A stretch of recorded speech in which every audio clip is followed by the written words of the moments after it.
There comes a day when you realize your home is no longer a place of comfort, but a place of risk.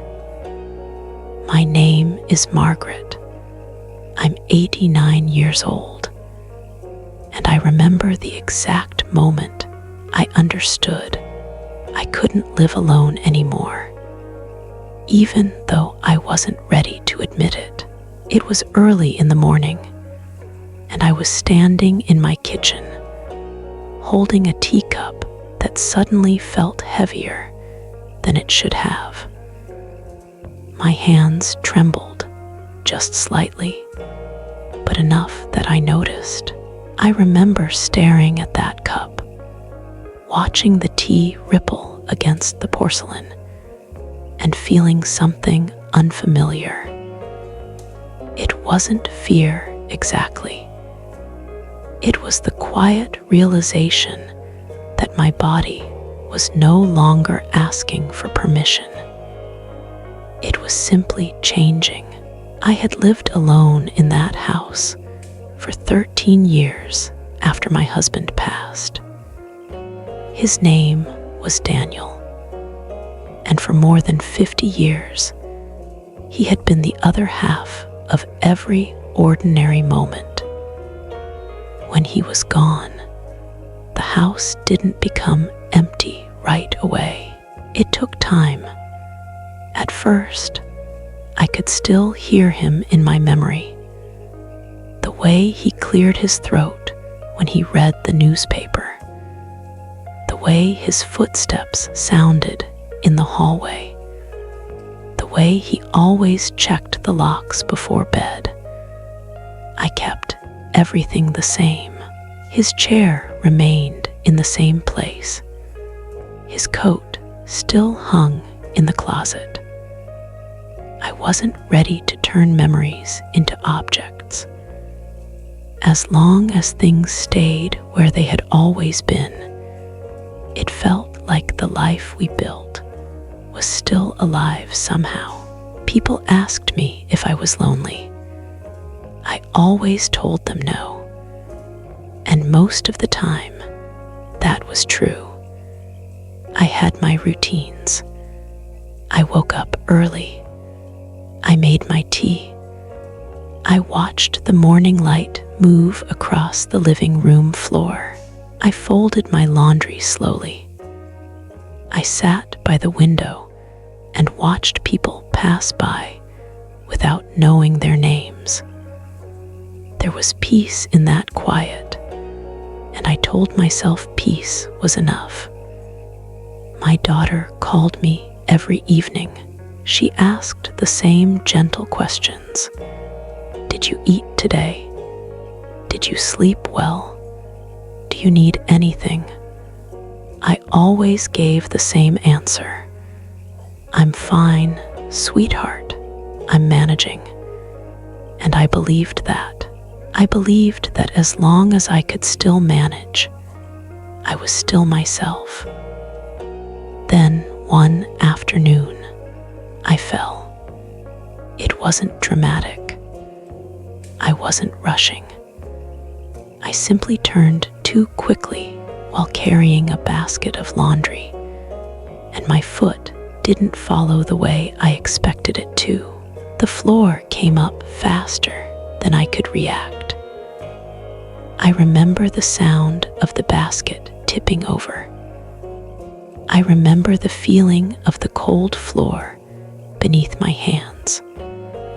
What I remember most clearly was the silence afterward. I tried to stand up right away, but my legs didn't cooperate.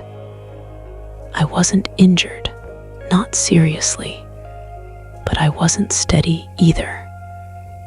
I had to sit there for a long time, longer than I want to admit, gathering the strength to try again. And as I sat there, I realized something that stayed with me long after I stood up. No one knew I was there.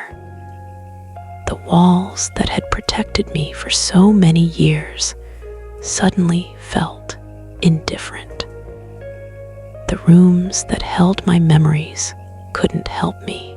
My independence, which I had worn like a badge of honor, suddenly felt fragile.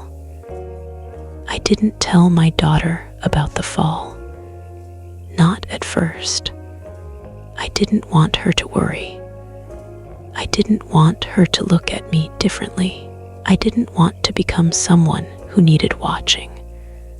But something had changed inside me. I began to notice things I hadn't noticed before.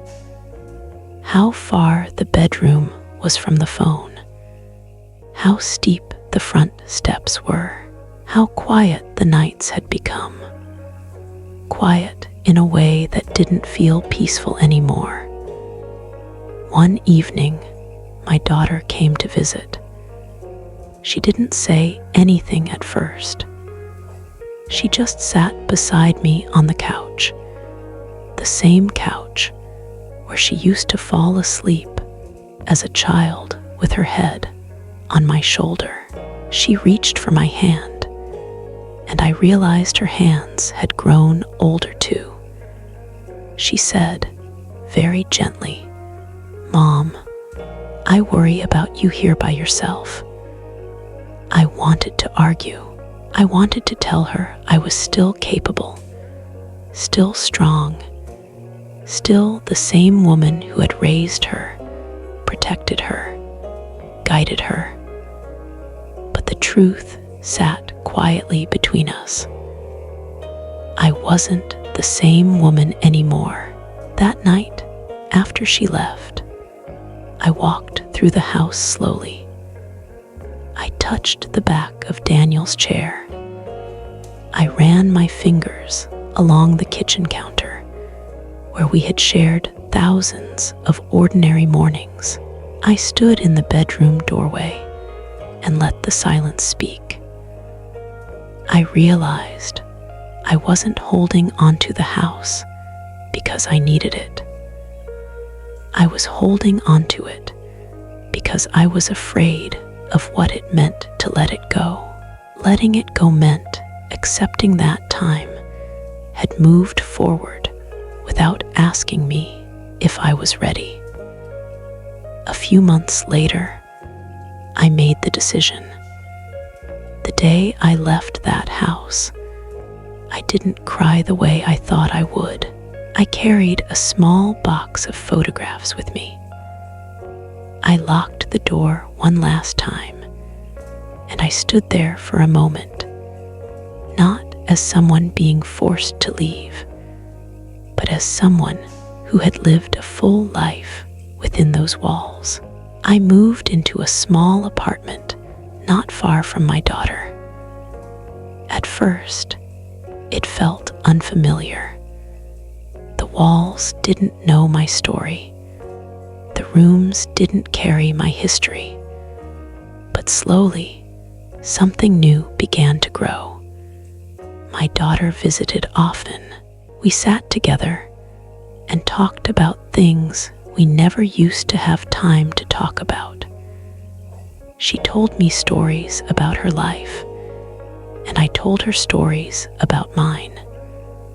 Not the big stories, the small ones, the ones that mattered most. I realized something I wish I had understood sooner. Living alone had given me independence, but it had also given me distance. Distance from the people who loved me. Distance from being seen. Distance from being part of the world as it continued to move forward. Now, I still have my quiet mornings. I still have my tea. I still have my memories. But I also have presence.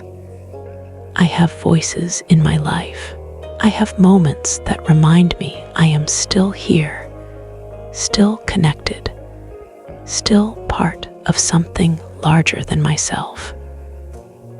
If you ever reach the moment when you can't live alone anymore, I want you to know this. It is not the end of your dignity. It is not the end of your life.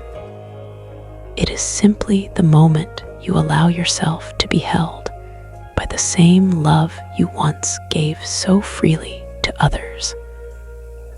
We spend our younger years learning how to stand on our own, but there is a quiet kind of grace in allowing someone to stand beside you when your steps become uncertain. I am 89 years old now, and my life is smaller than it once was, but it is also warmer. And if there is one thing I want you to remember, it is this: needing others at the end is not a failure. It is a return.